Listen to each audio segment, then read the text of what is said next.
যারা এই ভিডিও দেখছেন এবং ইসলাম গ্রহণ করার বিষয়ে ভাবছেন কিন্তু দ্বিধা করছেন, তাদেরকে উৎসাহিত করতে কিছু বলতে চান? আমার পরিচিত একজন, যিনি ইংল্যান্ড চার্চের একজন যাজক ছিলেন, মানে তিনি কিছু সময়ের জন্য লন্ডনে একটি চার্চে যাজক ছিলেন, এবং তিনি যখন ইসলাম গ্রহণ করেছিলেন তিনি এমন একটি স্তর গভীরতা আবিষ্কার করেছিলেন বন্ধুত্ব এবং ভ্রাতৃত্বের, যা তিনি কখনো খ্রিস্টান হিসেবে অনুভব করেননি।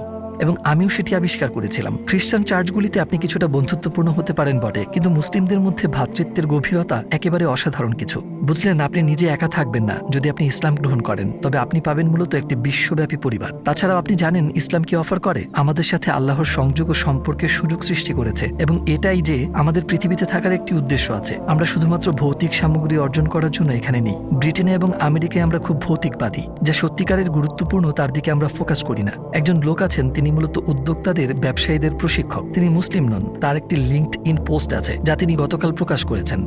তিনি বলেন যে নিজেকে স্বাস্থ্যবান করা আধুনিক জীবনের বিরুদ্ধে একটি লড়াই, এবং তিনি যা বোঝাতে চান তার মতে পশ্চিমা বিশ্বের আধুনিক জীবন অবদান রেখেছে স্থূলতা এবং মানসিক অসুস্থতায় আশ্চর্যজনক হারে। আমরা যেভাবে এখন বাস করছি, প্রধানত পশ্চিমে, এসব কিন্তু ছড়িয়ে দেওয়া হচ্ছে, আসলে আমাদের কাছে নিয়ে আসছে মারাত্মক রোগ যেমন স্থূলতা। আমি গত বছর বাহরাইনে ছিলাম। এটি সেই দেশের মৃত্যুর প্রধান কারণ, স্থূলতা। তারা এখন এই ভোগবাদী সংস্কৃতি উপভোগ করছে যা আমেরিকা এবং ব্রিটেন থেকে আসে।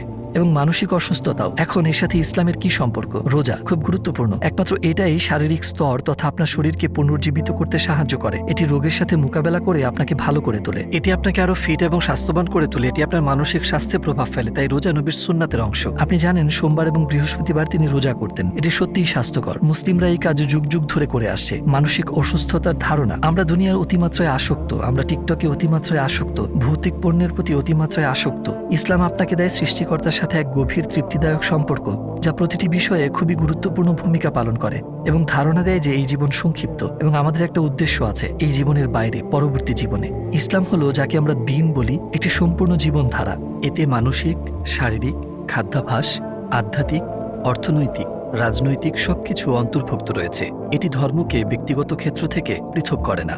এটি মানবতার প্রয়োজনের সর্বোচ্চ উত্তর। আচ্ছা যাক, আমরা এখন সেই পথে বিস্তারিত আলোচনায় যাচ্ছি না।